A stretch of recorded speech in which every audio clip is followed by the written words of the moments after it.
On November 22, 1963, in Dallas, Texas, President John F. Kennedy was assassinated. Just 2 hours later, Lyndon B. Johnson was sworn in as president aboard Air Force One with Jackie Kennedy standing beside him.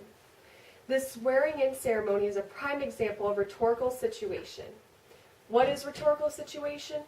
Lloyd Bitzer defines rhetorical situation as a complex of persons, events, objects, and relations presenting an actual or potential exigence which can be completely or partially removed if discourse, introduced into the situation, can so constrain human decision or action as to bring about significant modification of the exigence. Each situation requires a different exigence, a decisive point where a response is invited or required.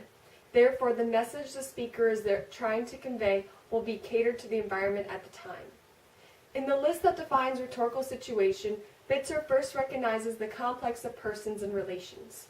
The key players in the aftermath of the tragic death of President Kennedy include President Johnson, former First Lady Jackie Kennedy, and the people of America. 2 hours after the death of the president, Johnson is sworn in as president with Mrs. Kennedy by his side. At 2:38 in the forward cabin of Air Force One, a necessary ceremony. I do solemnly swear that I will faithfully execute the office of President of the United States and will to the best of my ability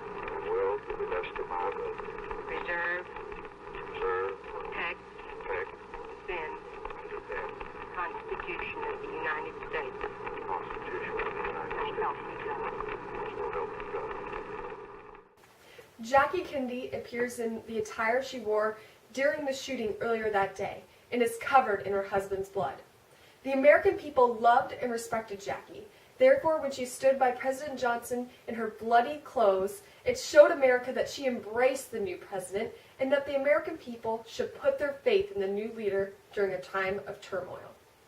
Bitzer also mentioned that events define the rhetorical situation. At this point, the president had just been assassinated during the height of the Cold War, and 2 hours later the new president was being sworn in. While being sworn in, President Johnson's tone was formal yet somber. He knew that he must reassure the American people that there was order in the country, and also show Russia that America was strong as ever.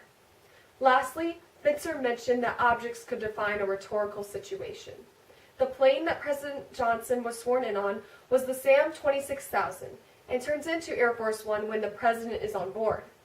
The transformation of the plane's name from SAM 26000 to Air Force One represents the official acceptance of power and leadership of America. If the surroundings of the speaker are not respected through rhetoric or action, the content of the speech will most likely be disregarded, and the speaker will lose all credibility.